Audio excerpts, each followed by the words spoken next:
심장병 환자들을 대상으로 한 심장병 원인에 대해서 발표된 수백 편의 논문들을 분석해 보니까 과도한 나트륨 섭취만이 유일한 원인이 아니다. 보다 복합적인 원인이 있다. 그러니까 나트륨하고 심장병 사이의 인과관계를 단정할 수 없다. 이런 논문이 있었습니다. 이게 이제 언론에서 보도되면서 나트륨과 심장병의 관계가 없다. 이렇게 보도하고 또 이것을 유튜버 등 비전문가들이 무책임하게 인용하고 재인용하고 하면서 점점 말이 좀 왜곡돼서 결국은 짜게 먹어야 건강해진다는 게 진실이고 또 저염식을 유도해서 오히려 병을 만들어서 의사들이 돈을 벌려는 의학계 음모가 숨어있다. 이런 식으로까지 발전되었습니다. 유튜버들은 아무래도 좀 충격적인 내용을 얘기를 해야지 조회수가 나오잖아요. 그래서 앞다퉈서 짜게 먹어라 하고 있는 것 같습니다. 정확히 말하면 소금이 아니라 과도한 나트륨이 심혈관 질환의 원인입니다. 나트륨? 소금에만 있는 게 아니라 짠맛이 전혀 없는 과일, 채소, 기타 우리가 접하는 많은 음식 재료에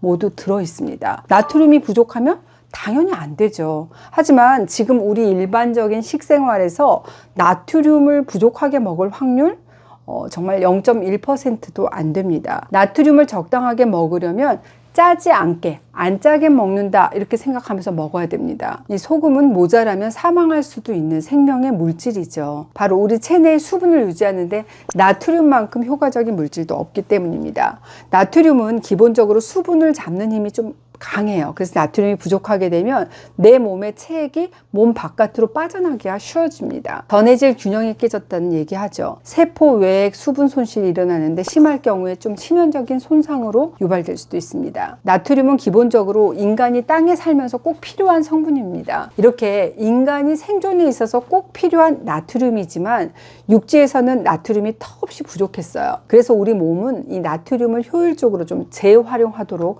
프로그래밍 되어 있는데요. 바로 이 신장에서 나트륨을 재흡수해서 다시 쓰는 겁니다. 신장이 소변으로 빠져나가는 나트륨을 최대한 많이 재흡수해서 다시 쓰는 거죠. 근데 문제는 이제 소금이라고 하는 게 너무 흔해져 버렸다는 겁니다. 짭짤한 음식이 주변에 넘쳐나잖아요. 그런데 나트륨은 적정량 이상으로 많이 먹잖아요. 그럼 심혈관계 질환 그리고 암을 유발합니다. WHO 산하국제암연구소에서도 이 짠 음식들 1군 발암물질로 이렇게 지정이 돼 있어요. 이거는 수천 건의 논문들을 통해서 이미 검증된 사실입니다. 근데 최근에 짜게 먹어야 건강에 좋다라는 논리가 유행되고 있는 배경은 코로나 같은 제도권 의학의 무기력함이 노출될 때 을에 나타나는 유사의학이 인기를 얻는 사회 현상으로 볼 수 있습니다. 유튜버들 중에는 이 저염식이 문제다. 오히려 우리는 짜게 먹어야 건강해진다라고 주장하는 사람들이 많이 있더라고요. 절대 그렇지 않습니다. 근거 없는 짜깁기 정보에 현혹되지 마시기 바랍니다. 염분은 부족해도 안 되고 넘쳐도 안 돼요. 사실은 적정량의 소금이 아니라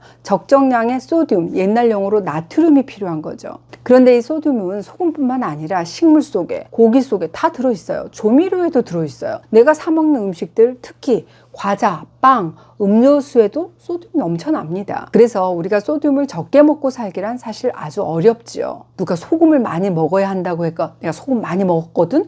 그랬더니 진짜 내 몸이 가벼워졌어. 이런 분들 계세요.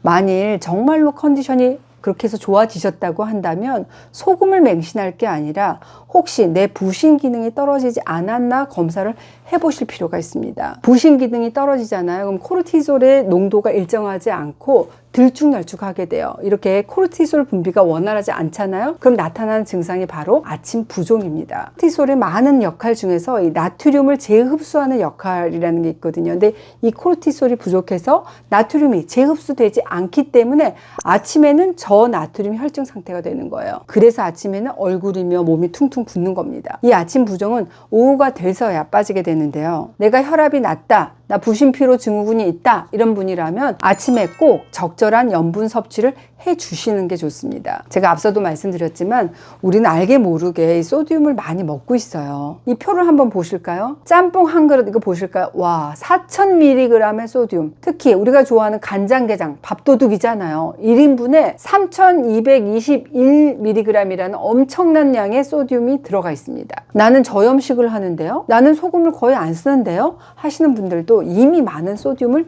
먹고 있다라고 장담할 수 있어요. 소듐 하루 권장량이 2000mg입니다. 우유 한 팩에 110mg, 삼겹살 1인분에 88mg, 고등어 한 토막에 32mg의 소듐이 들어가 있습니다. 어머, 우유, 삼겹살?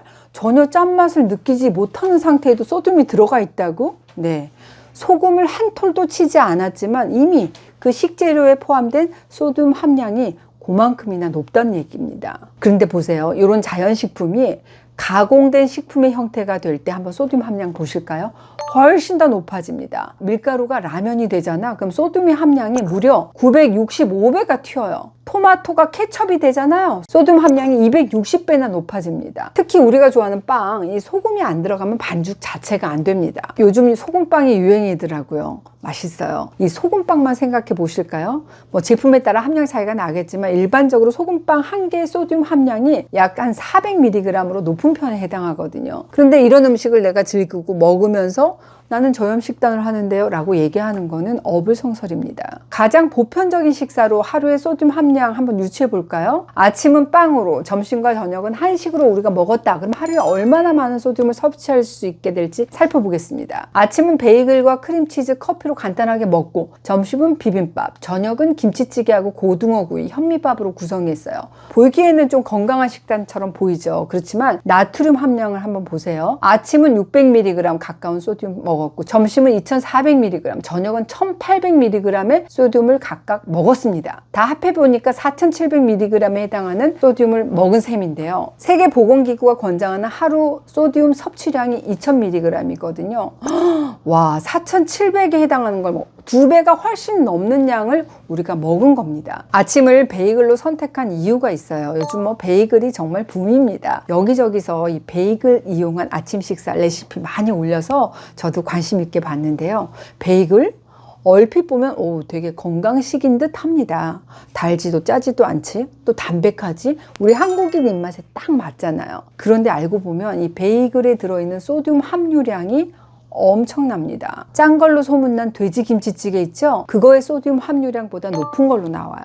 현미밥 한 그릇의 소듐 함량이 4.8mg 정도거든요. 현미밥보다 어림잡아서 100배에 가까운 소듐 함량을 나타내는 게 베이글이에요. 그런데 어때요? 우리는 베이글만 먹는 게 아니잖아요. 베이글 먹을 때 다양한 크림치즈를 곁들이는 경우가 많습니다. 일반적으로 빵에 발라 먹는 용도의 작은 크림치즈를 베이글에 바르잖아요. 소듐 87.9mg을 더 먹는 셈입니다. 또 베이글 안에 그냥 먹나 햄이나 치즈, 소스 여러 가지 재료를 넣어서 샌드위치처럼 드시는 레시피도 많습니다. 3장의 슬라이스 햄의 소듐 함량은 264mg, 슬라이스 치즈 2장 323mg입니다. 여기에 소스까지 추가하게 되면 베이글 샌드위치 한 개에 함유된 소듐 함량은 최소 900에서 1100mg 된다는 얘기가 됩니다. 오늘 영상 보고 좀 충격받았다 하시는 분들 많으실 것 같아요.